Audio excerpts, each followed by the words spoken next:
जमशेदपुर में अतिक्रमण हटाने की कार्रवाई को लेकर सवाल उठने लगे हैं।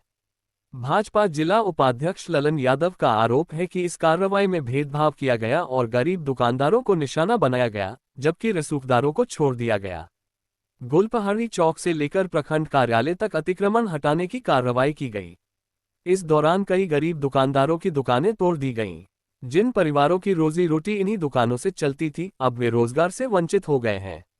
स्थानीय लोगों का आरोप है कि प्रशासन ने कुछ दुकानों पर कार्रवाई नहीं की। सवाल उठ रहा है कि आखिर किन के दबाव में कुछ दुकानों को छोड़ दिया गया। आरोप है कि जिनके पास राजनीतिक या प्रभावशाली संपर्क नहीं था, सिर्फ उन्हीं की दुकानें तोड़ी गईं। लोगों का कहना है कि खासमहल लीज की भूमि, जिसका लीज समाप्त हो चुका है, उस पर बड़े बड़े भवन और कॉम्प्लेक्स का निर्माण हो रहा है, लेकिन प्रशासन वहां कार्रवाई नहीं कर रहा। इसी तरह कंडीह इलाके में भी सरकारी जमीन पर अवैध निर्माण जारी है। इस भेदभावपूर्ण कार्रवाई से स्थानीय लोगों में आक्रोश है। उनका कहना है कि सरकार गरीबों की नहीं बल्कि रसूखदारों की सुनती है। पीड़ित दुकानदारों ने प्रशासन से पारदर्शी कार्रवाई और न्याय की मांग की है। इस मौके पर संदीप शर्मा, ललन यादव, वरुण सिंह, गौरी शंकर सिंह, नरेश जरिका, आजाद समद, विजय विश्वकर्मा, राहुल सिंह, राजकमल यादव, अजय दिवाकर सिंह, सुमित ठाकुर, सत्येंद्र प्रसाद, सेटू प्रसाद, मुकेश प्रसाद, निरंजन प्रसाद, फिक्की प्रसाद, सुशील सिंह, सपन दास, बाबूलाल प्रजापति, विपिन यादव, अशोक यादव एवं अन्य स्थानीय नागरिक मौजूद थे।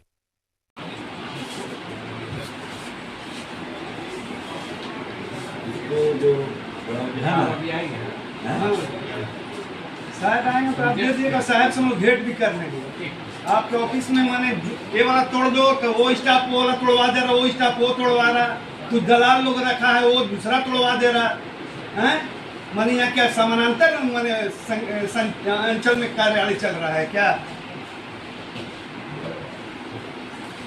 23/9/2025 को प्रखंड कार्यालय से गोलपहाड़ी चौक तक अतिक्रमण हटाया गया, लेकिन अतिक्रमण हटाने में अंचल कार्यालय द्वारा चेहरा देख अतिक्रमण हटाया गया। जब नोटिस था और यह अनाउंसमेंट हुआ था कि प्रखंड कार्यालय से गोलपहाड़ी मोड़ तक जितने भी अतिक्रमण है वो लोग स्वतः अपना हटा लें 22 तारीख को 5 बजे तक। लेकिन जब 23 तारीख को कार्रवाई हुई तो सीओ जमशेदपुर पता नहीं किसके दबाव में आकर सदर हॉस्पिटल के सामने 4-5 दुकानदारों को छोड़ दी हैं। तो ये साफ दर्शाता है कि जिसका पैरवी होगा उसका दुकान बचेगा, और जो गरीब जिसका कोई सुनने वाला नहीं है उसका दुकान तोड़ दिया जाएगा। हम लोग इसी मांग को लेकर आए हैं कि खासमहल लैंड में भी कुछ ज़मीन जब लीज फेल हो चुका है तो किस आधार पर वहाँ फ्लैट बन रहा है? सरकारी ज़मीन पर फ्लैट बन रहा, लीज फेल है उस पर फ्लैट बन रहा, वो लोग पे सीओ साहब को नहीं नज़र आ रहा, लेकिन गरीब एक दुकान लगा के अपना रोजी रोटी चला रहा तो उसमें सीओ साहब और सीआई जमशेदपुर ब्लॉक का सबसे विवादित व्यक्ति हैं। जब वो जिस मौजा में वो हैं उस मौजा की स्थिति देख लीजिए। अभी वो जब सुंदरनगर क्षेत्र में वहाँ भी अतिक्रमण हो रहा है, जब वो किताडी क्षेत्र में थे तब भी अतिक्रमण होता, और वो अतिक्रमण करने देते हैं और उसके बाद दोहन करते हैं। जो लोग उनका बात में नहीं आता है तो फिर वो नोटिस देकर उसको तोड़वाते हैं।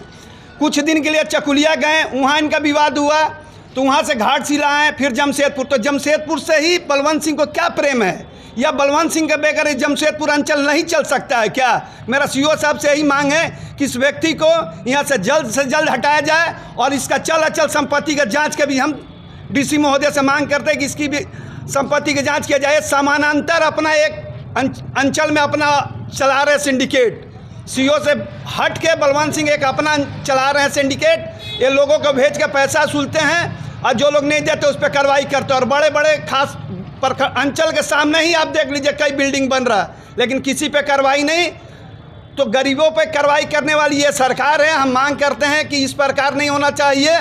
जब आप अगर अतिक्रमित हैं तो सभी को तोड़िए, ये ना कि खाली गरीब को। आज ये स्थिति कर दी, पूजा के दौरान है, अतिक्रमण आपको हटाना था तो छठ के बाद भी आप हटा सकते थे, लेकिन पूजा के दौरान हटा के ये दर्शाना चाहिए कि सरकार किसी का नहीं है, ये सरकार सिर्फ दोहन कर रहा। और खासकर इस अंचल में बलवंत सिंह जब तक रहेगा ये अंचल का स्थिति और इससे दिन पे दिन खराब होगा। क्या मांग है कि अतिक्रमण हटाया जाए तो सभी का हटाया जाए, न तो सभी को छोड़ दिया जाए, और बलवंत सिंह को इस अंचल से जितना से जल्दी हो उनका तबादला किया जाए। वो अंचल वो अंचल निरीक्षण के प्रभार में हैं और 3-4 मौजा को ये हैं कर्मचारी, और जहाँ जहाँ वहाँ की स्थिति देख लीजिए कि वहाँ अतिक्रमण की क्या स्थिति आज के डेट में है। को पता है आने वाले समय में अभी दुर्गा पूजा है, उसके बाद दीपावली है, छठ पूजा है, तो इसके बाद भी अतिक्रमण को हटाया जा सकता था। गरीबों के साथ ये अन्याय क्यों? और अगर आपको न्याय ही करना है तो आप सभी के साथ एक जैसा कीजिए। आपने जब सूचना दी थी कि पूरा तोड़ना है तो पूरा तोड़िए, फिर सिर्फ गरीबों को ही क्यों टारगेट किया जा रहा है? हमारी सरकार से मांग है कि इसको आप छठ पूजा के बाद भी तोड़ सकते थे, उनको एक समय सीमा दे के कर सकते थे। अभी पूजा का समय है, उन्होंने अपनी पूरी पूंजी लगाई हुई है, उनके साथ ये अन्याय है।